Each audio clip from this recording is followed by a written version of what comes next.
Assalamualaikum warahmatullahi wabarakatuh. Perkenalkan, nama saya Zidni Ardiana Firdaus. Saya dari jurusan Ekonomi Syariah kelas D di Fakultas Ekonomi dan Bisnis Islam IAIN Ponorogo.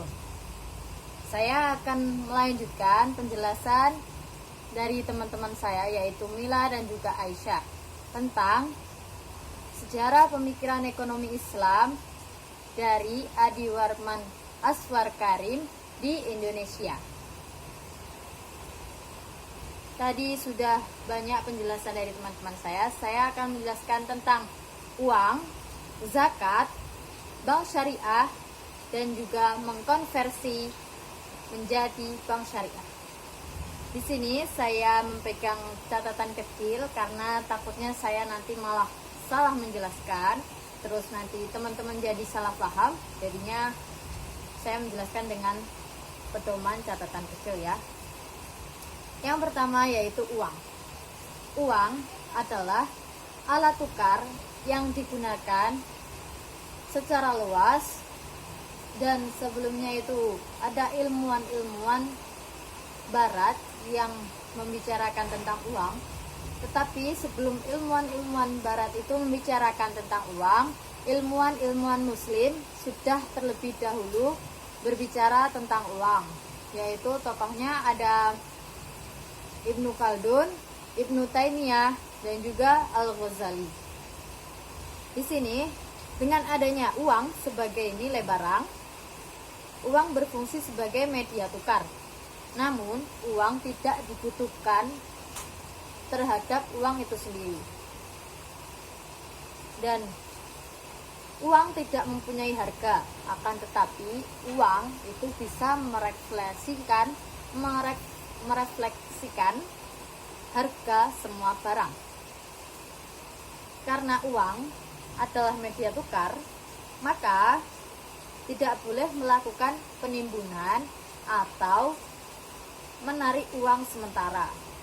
Hal tersebut jika dilakukan akan berakibat perekonomian menjadi lesu dan perekonomian tidak bisa berjalan dengan normal karena terjadinya penimbunan dan juga penarikan uang sementara itu. Di sini ada ulama-ulama besar yang menjelaskan tentang uang. Yang pertama itu ada menurut Ibnu Taimiyah. Ibnu Taimiyah itu menyampaikan bahwa uang itu mempunyai dua fungsi. Yang pertama, uang sebagai pengukur nilai, dan yang kedua, uang sebagai media tukar. Oleh karena itu, beliau sangat menentang keras adanya perdagangan uang karena akan mengalihfungsikan fungsi asli dari uang itu sendiri. Karena uang fungsinya yaitu sebagai alat pengukur nilai dan juga media pertukaran. Yang tokoh selanjutnya yaitu dari menurut Al-Ghazali. Menurut Al-Ghazali, uang tidak harus dicetak dari emas atau perak. Beliau memperbolehkan asal pemerintah menyatakan sebagai alat bayar resmi. Yang selanjutnya yaitu menurut Ibnu Khaldun. Di sini juga hampir sama dengan Al-Ghazali, bahwa uang itu tidak perlu mengandung emas dari perak, emas dan perak, tetapi emas dan perak menjadi standar nilai uang.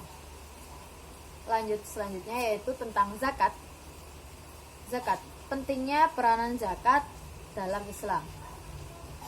Zakat itu sendiri disebut di beberapa ayat Al-Quran akan pentingnya zakat ini. Dan zakat itu juga penting karena termasuk rukun Islam setelah sholat. Zakat pada masa Rasulullah di periode Madinah ditentukan nisab dan jumlah kewajiban zakat, administrasi, pengumpulan, dan penyalurannya. Rasul pernah mengirim surat ke Muaz di Yaman dan beberapa daerah bahwa zakat di daerah tersebut cukup disalurkan di daerah tersebut tanpa dikirim ke Madinah. Zakat merupakan mutiara sistem ekonomi Islam karena banyak terkandung hikmah. dari zakat ini sendiri banyak hikmah-hikmah yang bisa kita ambil, yaitu dengan zakat maka perekonomian akan rata dari yang kaya dan juga yang miskin. Dari yang kaya menyalurkan zakatnya dan yang miskin itu berhak menerima zakatnya. Mengenai siapa saja yang berhak menerima zakat itu, maka berdasarkan surat At-Taubah ayat 60 itu menegaskan bahwa zakat baik fitrah maupun mal itu dibagi menjadi 8 asnaf atau 8 golongan. Ke-8 asnaf ini dibagi menjadi 2, yaitu yang pertama untuk membantu kebutuhan hidup individu-individu dan zakat dengan zakat agar dapat meningkatkan derajat manusia muslim atau mukmin yang terhormat. Mereka itu ialah fakir miskin, mu'alaf, amil zakat, orang yang punya utang dan di situ tidak bisa membayar utangnya. Yang kedua, untuk membantu kepentingan agama dan umat yang mengenai 2 sasaran, yaitu untuk pembebasan perbudakan, penjajahan, tawanan atau sandera, dan juga kebodohan. Yang selanjutnya, untuk kepentingan umum seperti mendirikan rumah sakit, sekolah, panti asuhan, dan juga jembatan.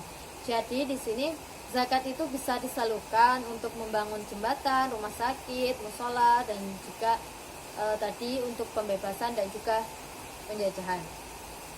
Pada dewasa ini, zakat sangat menonjol dalam pemikiran etis yang berhubungan dengan masalah-masalah sosial, berpikir etis. Karena kaum muslimin menjadi peka terhadap lingkungan sosialnya. Di sini dimaksudkan bahwa kaum muslimin sekarang sudah mengerti bahwa akan pentingnya mengerti keadaan sosial, pemerataan antara yang kaya dan juga yang miskin. Karena banyaknya masyarakat yang miskin dan di situ membutuhkan hak zakatnya. Jadi masyarakat itu memulai kepekaannya untuk mengerti sosialnya. Hal ini dilakukan karena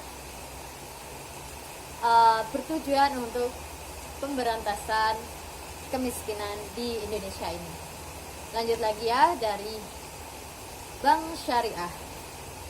Sejarah Bank Syariah pada tahun 1980-an, diskusi tentang Bank Syariah sebagai pilar ekonomi Islam mulai dilakukan, dan pada tahun 1990-an ada rapat-rapat untuk mendirikan Bank Islam di Indonesia. Tahun 1991 ditandatangani akta pendirian PT Bank Muamalah Indonesia. Pada tahun 1992 BMI mulai beroperasi. Secara umum, bank adalah lembaga yang melaksanakan 3 fungsi. Di sini 3 fungsi itu yaitu menerima simpanan uang, meminjam uang, dan juga jasa pengiriman uang. Lanjut lagi, prinsip utama yang diikuti oleh Bank Syariah adalah yang pertama, larangan riba di berbagai bentuk transaksi. Jadi, Bank Syariah itu sangat mengutamakan bahwa tidak boleh melakukan riba karena riba itu haram. Yang kedua, melakukan kegiatan usaha atau dagang berdasarkan perolehan keuntungan yang sah. Yang ketiga, yaitu memberikan zakat. Prinsip operasional Bank Syariah meliputi prinsip at-ta'awun atau tolong-menolong dalam kebaikan. Yang kedua, prinsip menghindari al-iktinas atau menahan atau menimbun. Adapun perbedaan dari bank syariah dan juga bank konvensional adalah sebagai berikut. Yang pertama, di bank syariah itu selalu memperhatikan bahwa melakukan investasi itu hanya yang halal saja. Sedangkan yang konvensional itu investasinya halal dan juga haram. Yang selanjutnya berdasarkan prinsip bagi hasil jual beli dan sewa. Kalau di syariah itu prinsipnya bagi hasil. Kalau yang di konvensional itu memakai perangkat bunga. Yang selanjutnya yaitu di bank syariah itu menggunakan profit dan falah oriented, sedangkan di bank konvensional itu hanya profit oriented saja. Selanjutnya, hubungan dengan nasabah itu kalau di syariah hubungan mitra. Kalau di bank konvensional itu hubungannya dengan nasabah hanya bentuk hubungan debito. Sedangkan kalau yang syariah, bank syariah itu pedomannya yaitu dengan pedoman dewan syariah atau ada dewan syariahnya. Sedangkan kalau yang bank konvensional itu tidak ada dewan yang sejenis, yaitu tidak ada dewan syariah dan juga dewan apa, itu enggak ada. Selanjutnya yaitu yang terakhir adalah mengkonversi menjadi bank syariah. Sejak dimunculkannya ide bank Islam oleh MUI telah memberikan masalah baru terhadap umat Islam.